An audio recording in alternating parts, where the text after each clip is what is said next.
আমি প্রথমে যে কথাটি বলতে চাচ্ছি সেটি হলো, বর্তমান আমাদের মানুষের মধ্যে এতেকাফের অনীহা তৈরি হয়েছে। এতেকাফকে তুচ্ছ মনে করছে। এটা কেন কেন একটু বলুন তো। অনেকেই মনে করে যে এটা কোনো স্বীকৃত আমল না, বা না করলেও সমস্যা নেই। অথচ আল্লাহ তাআলা সূরা বাকারার 187 নম্বরে আয়াতে আল্লাহ তাআলা বলছেন, ওয়ালা তুবাশিরুহুন্না ওয়া আনতুম আকিফুনা ফিল মাসাজিদ। সুবহানাল্লাহ। তোমরা ইতিকাফ অবস্থায়, মসজিদে থাকা অবস্থায় তোমরা স্ত্রীর সঙ্গে তোমরা বিশেষ সাক্ষাৎ তোমরা যেও না। তার মানে আল্লাহ তাআলার কোরআনের এই আয়াতের দ্বারা সুস্পষ্ট প্রতীয়মান হয় যে ইতিকাফ একটি স্বীকৃত আমল, গুরুত্বপূর্ণ আমল।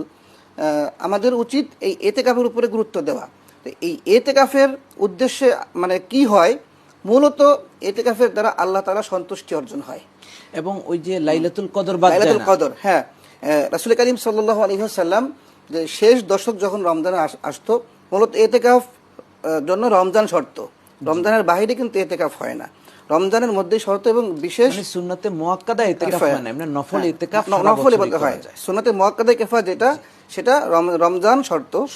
এই 10 দিনের মধ্যে রাসূল করিম সাল্লাল্লাহু আলাইহি ওয়াসাল্লাম তার, আমরা জানি, তার লুঙ্গি মোবারক, কোমর মোবারক শক্ত করে বেঁধে নিতেন অধিক ইবাদত করার জন্য।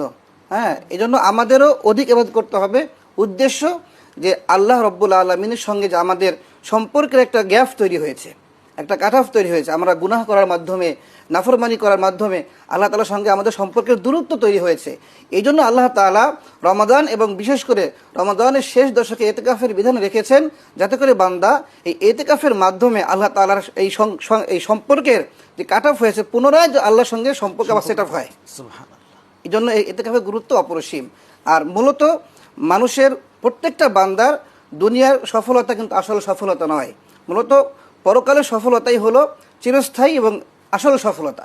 The people of heaven and the people of hell fire not equal the people of heaven gain the ultimate success. সুবহানাল্লাহ। তো আল্লাহ তাআলার সঙ্গে সম্পর্কের মাধ্যমেই পরকালের সফলতা আমাদের আসবে, পরকালের সফলতা আসবে। আসলে আমিও এটার উপর একটু পড়াশোনা করেছি। আমি এরকম দেখলাম যে আমরা তো রমাদান মুবারক আমাদের জন্য যেই সব নসিহা নিয়ে আসছে, এই নসিহা যেই সব কাজ নিয়ে আসছে, সিয়াম নিয়ে আসছে, কিয়াম নিয়ে আসছে, তিলাওয়াতে কোরআন নিয়ে আসছে, সাদাকা নিয়ে আসছে। তিলাওয়াতে কোরআন জিকিরের একটা